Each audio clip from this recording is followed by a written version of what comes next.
Welcome back to our YouTube channel. तो आज हम जानेंगे कि मंथली रिपोर्टिंग कैसे की जाती है। जैसा कि आप सभी जानते हैं कि मंथली रिपोर्टिंग का फॉर्मेट चेंज हो चुका है, तो उसी फॉर्मेट के अकॉर्डिंग मंथली रिपोर्टिंग कैसे करते हैं उसी के विषय में वीडियो है। आप वीडियो को बिना स्किप किए पूरा देखिएगा। तो सबसे पहले आपको अपना SWC पोर्टल लॉगिन कर लेना है। उसके बाद राइट साइड में आपको 3 लाइन्स दिख रही होंगी, इस पर आपको क्लिक करना है और व्यू रिपोर्ट में जाना है। व्यू रिपोर्ट में आपको क्यों जाना है, आपको जो पिछले मंथ आपने मंथली रिपोर्टिंग की थी उसको एडिट में जाके देखना है और इसमें से कुछ डाटा लेना है। जैसे कि आपको हाइपरटेंशन और डायबिटीज के कितने मरीज आपके ऑन ट्रीटमेंट चल रहे हैं यहाँ पर आपको दिखाई दे रहा है, यहाँ से आप इसको लिख लेंगे। और जो आपने अब की बार NCD स्क्रीनिंग की है और जो सेवाएं अपने SWC पर दी हैं वो सभी आप इसमें लिख लेंगे। आपको ये पेशेंट क्यों लिखने हैं जो ऑन ट्रीटमेंट चल रहे हैं, क्योंकि जो नए पेशेंट आप ऐड करेंगे वो इन्हीं नंबर्स में ऐड करेंगे। जैसे हाइपरटेंशन के 30 पेशेंट दिख रहे हैं, इसको आप लिख के रखेंगे और इसमें जो इस मंथ के रेफर आपने किए हैं वो इसको उसमें जोड़ देना है। तो यहाँ पर आपको कुछ डाटा ले लेना है, जैसे हाइपरटेंशन का, डायबिटीज का और ट्यूबरक्लोसिस का। जो आपने रेफर किया है उसको छोड़ देना है, लेकिन जो ऑन ट्रीटमेंट चल रहे हैं उसको ले लेना है, क्योंकि इसमें आपको नए पेशेंट्स ऐड करने हैं। तो ये तो हो गया आपका मोटा मोटा कि आपको रिपोर्ट कैसे भरनी है। और बाकी डाटा आप अपने NCD पोर्टल से लेंगे, उसी से मंथली रिपोर्ट फिल करनी है। और कुछ डाटा आपको OPD रजिस्टर से लेना है और कुछ डाटा आपको NCD फॉलोअप रजिस्टर से लेना है। इसके बाद आपको नए मंथ की रिपोर्टिंग फिल करने के लिए क्या करना होगा, मैंने इस मंथ की रिपोर्ट फिल कर दी है इसलिए मैं आपको वही रिपोर्ट ओपन करके दिखाऊंगी। नई मंथ के लिए आपको जाना होगा 3 लाइन्स पर और यहाँ पर डाटा एंट्री पर जाना होगा और ऐड SD मंथली रिपोर्ट पर क्लिक करना होगा। यहाँ से आपका नया फॉर्मेट खुलकर आ जाएगा। तो आपको इसको फिल कैसे करना है, अब मैं आपको अपनी रिपोर्ट को ओपन करके दिखाऊंगी जहाँ पर मैंने अपनी रिपोर्टिंग कर रखी है इस मंथ की। आपको मैं सिर्फ दिखाने के लिए कि कैसे रिपोर्टिंग करनी होती है वो बता रही हूँ, और मैंने अपनी रिपोर्ट फिल कर रखी है ऑलरेडी। अगर आपको नई रिपोर्टिंग फिल करनी है तो आपको डाटा एंट्री में जाना है और वहाँ से SD मंथली रिपोर्ट सेलेक्ट करना है। इसके बाद आपको इस तरह का इंटरफेस दिखेगा।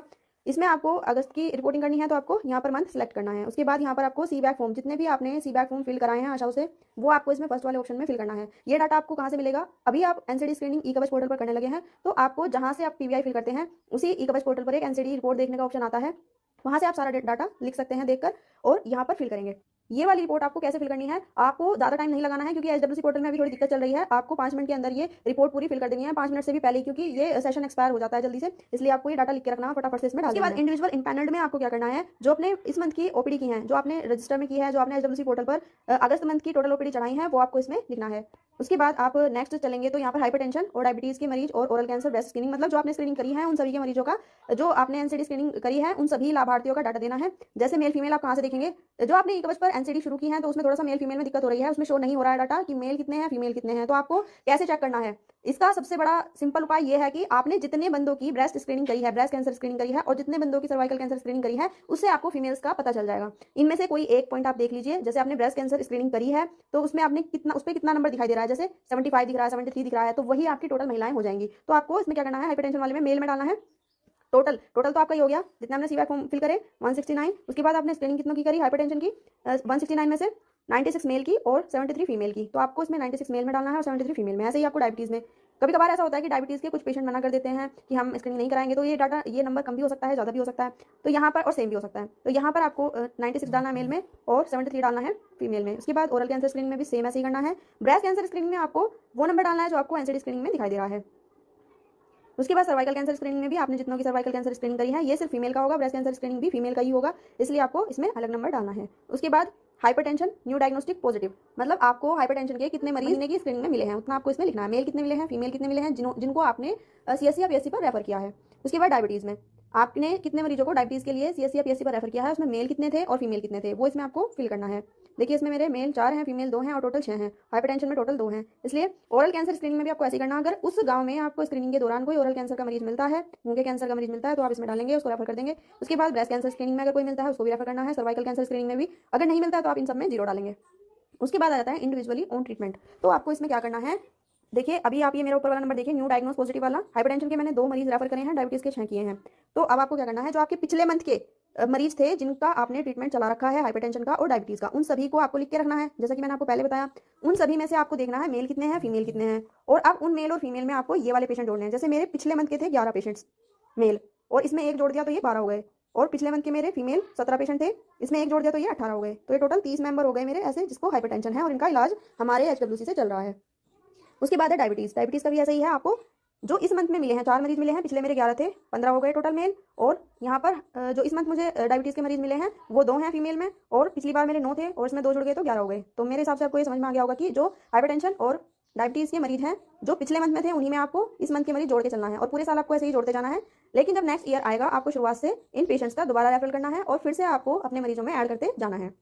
उसके बाद ओरल कैंसर में यहाँ पर 0 0 आ जाएगा, क्योंकि अभी मेरा कोई मरीज ओरल कैंसर का नहीं है, ब्रेस्ट कैंसर का भी मेरा कोई मरीज नहीं है, सर्वाइकल कैंसर का भी नहीं है, और ट्यूबरक्लोसिस में आपने जितनों को रेफर करा है वो आपको इसमें लिखना है, मेल कितने थे फीमेल कितने थे। उसके बाद न्यू डायग्नोस पॉजिटिव, ट्यूबरक्लोसिस में भी आपको ये दिखाना है कितने नए डायग्नोस पॉजिटिव निकले। अगर निकला है तो इसमें 1 नंबर डालना है, अगर 2 निकले हैं 2 नंबर डालना है, नहीं तो 0 0 करके आगे बढ़ जाना है। उसके बाद इंडिविजुअल ऑन ट्रीटमेंट, अब इसमें भी आपको ऐसे ही करना है, जो आपकी पिछली रिपोर्ट थी उसमें से जितने ऑन ट्रीटमेंट चल रहे थे वो आपको देखना है, और अगर नेक्स्ट मंथ में कोई भी मरीज निकलता है तो उसको इसमें ऐड कर देना है। जैसे यहाँ पर मेरे न्यू डायग्नोस पॉजिटिव में 0 निकला, तो जो पिछले मंथ की रिपोर्ट में थे मैंने वही सेम भर दिए। और ऐसा भी हो सकता है जो पिछले मंथ की रिपोर्ट में हमारे मरीज चल रहे थे उनमें से किसी का इलाज पूरा हो गया हो तो वो मरीज इसमें से हट जाएगा, तो ये चीज़ आपको ध्यान रखनी है। उसके बाद है सर्विसेज पैकेज, तो आपके एचडब्ल्यूसी पे इनके अलावा भी बहुत सारी सर्विसेज दी जाती हैं, तो वो ये वाला कॉलम अभी इसमें ऐड हुआ है 2 महीने से, तो इसी चीज़ के लिए मैंने ये नई वीडियो बनाई है। आपको क्या करना है, जो आपके ओपीडी में मरीज आते हैं ओरल हेल्थ केयर के या बेसिक ओरल हेल्थ केयर के, और जो आपसे जैसे कि माउथ अल्सर हो गया, ओरल थ्रश हो गया, या फिर मुंह का कुछ और दिक्कत है या टूथ एक हो गया, तो ये सभी ओरल केयर ले रहे हैं आपसे, तो इनका नंबर आपको इसमें डालना है। आई केयर में भी आपको ऐसे ही करना है, जैसे कि कोई आई केयर रिलेटेड कोई मरीज आए आपके पास, किसी को आंख में दिक्कत है आपने आई ड्रॉप दिया, और किसी को कान में दिक्कत है आपने ईयर ड्रॉप दिया, तो उन्हीं मरीजों का काउंट करके आपको इसमें लिखना है। जैसे मेल 4 हैं, फीमेल 0 है, और इसमें मेल बेसिक ओरल केयर में मेल 3 है, फीमेल 4 हैं, तो आपको ये काउंट करके लिखना है। ईएनटी केयर में भी ऐसे ही है, जितने मरीज ईएनटी केयर से रिलेटेड आए आपके पास, कान नाक गला से रिलेटेड, वो आपको इसमें फिल करना है, मेल और फीमेल कितने थे। उसके बाद पैलिएटिव केयर, तो यहाँ पर आपको पैलिएटिव केयर में भी फिल करना है, अगर आपने किसी को घर पे जाकर सेवा दी है, कोई बेड रिटन पेशेंट था उसे आपको इसमें फिल करना है।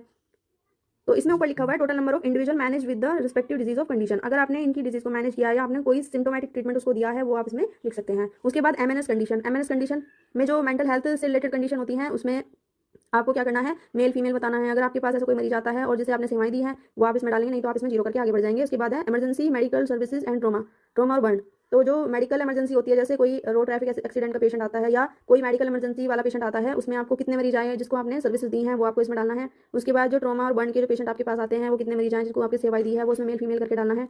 उसके बाद यहाँ पर आता है total number of individual referred, यहाँ पर आपको जितने मरीजों को आपने सर्विसेज दी हैं उनमें से आपने कितनों को रेफर किया है। जैसे बेसिक ओरल हेल्थ केयर, आपके पास तो बेसिक वाले ही लोग आएंगे तो आप उनको सेवाएं दे सकते हैं, अगर नहीं वो सेवा आपके पास है या कोई मेडिसिन उससे रिलेटेड आपके पास नहीं है तो आप उसको रेफर करेंगे, तो इसमें आपको यहाँ पर रेफर दिखाना है। आई केयर से रिलेटेड कितनों को रेफर करा है वो आपको दिखाना है, नहीं तो आपको इसमें 0 0 फिल करके आगे बढ़ जाना है। ईएनटी केयर के लिए अगर आपने किसी को रेफर किया है तो आप इसमें दिखाएंगे, नहीं तो आप इसमें 0 0 कर देंगे। तो ऐसे ही यहाँ पर सारे आपको ऑप्शन फिल करने हैं और सभी में रेफरल दिखाना है। अगर आपने किसी भी डिजीज कंडीशन से रिलेटेड किसी मरीज को रेफर किया है तो यहाँ पर दिखाना है, नहीं तो आगे बढ़ जाना है। उसके बाद अब यहाँ पर पूछ रहा है medicine, total patient receive hypertension medicine at this centre, तो यहाँ से आपके उपकेंद्र से कितने मरीज हाइपरटेंशन की दवाइयाँ ले रहे हैं, तो आपने ये रिपोर्ट में से ही देखना है जो आपने ऊपर फिल किया हुआ है। यहाँ पर देखिए हाइपरटेंशन के ऑन ट्रीटमेंट पेशेंट अभी हमारे 30 हैं और डायबिटीज़ के 26 हैं, तो आपको ये यहाँ पर डालना है। यहाँ पर हमने हाइपरटेंशन में टोटल 30 डाला है, और दूसरा जो ऑप्शन है total patient receive anti diabetic medicine at this centre, तो यहाँ पर 26 डाला है। Total TB patient receive dot from the centre, क्योंकि हमारे केंद्र से कोई भी टीबी की दवाई नहीं लेता है, टीबी की मेडिसिन डायरेक्ट सीएससी से मिलती है, और जो गांव में कोई एक बंदा रखा हुआ है जिसके पास टीबी का डोज का ट्रीटमेंट प्रोवाइड कराया जाता है वो रखता है, इसलिए हम इसमें 0 डालेंगे। और अगर आपके सब सेंटर से ही दवाइयाँ दी जा रही हैं तो आप इसमें पेशेंट का काउंट डाल देंगे। उसके बाद यहाँ पर availability of functional BP operators, अगर आपके पास फंक्शनल बीपी ऑपरेटर्स है तो यस करेंगे, अगर बीपी ऑपरेटर्स नहीं है तो नो करेंगे, अगर आपके पास ग्लूकोमीटर है तो यस करेंगे, और अगर नहीं है तो नो करेंगे। इसके बाद आपको closing stock of glucose strip लिखना है, अगर आपके पास क्लोजिंग स्टॉक है तो आप इसमें लिखेंगे, और जैसे मेरे पास 1000 स्ट्रिप हैं और उसमें से मैंने 169 स्क्रीनिंग कर दी, तो उसमें से आपको माइनस करके यहाँ पर जितनी भी क्लोजिंग स्टॉक बचेगा वो आपको यहाँ पर लिखना है। उसके बाद है CHO received PBI for the month of July, अगर आपको जुलाई का पीबीआई मिल चुका है उसमें यस करना है, अगर नहीं मिला है तो उसमें नो करना है। उसके बाद यहाँ पर आपको ये वाला पॉइंट आपको ध्यान से समझना है, क्योंकि अभी एचडब्ल्यूसी पोर्टल में दिक्कत चल रही है, तो आपको इसमें क्या करना है, जब भी आप रिपोर्ट सबमिट करेंगे तो पहले आपको इसमें नो करना है, और नो करके आपको इसको सबमिट कर देना है, क्योंकि अगर आप इसको यस करके सबमिट करेंगे तो ये रिपोर्ट आपकी सबमिट नहीं हो पाएगी, और अगर आपको रिपोर्ट सबमिट करनी है तो पहले इसमें आपको नो करना पड़ेगा और इसको सबमिट कर देना है। सबमिट करने के बाद आपको फिर से एडिट में जाना है, सबमिट करने के बाद ये रिपोर्ट सबमिट हो जाएगी। उसके बाद आपको जैस मीटिंग की फोटो भी डालना जरूरी है, इसलिए आपको फिर से एडिट रिपोर्ट में जाना है।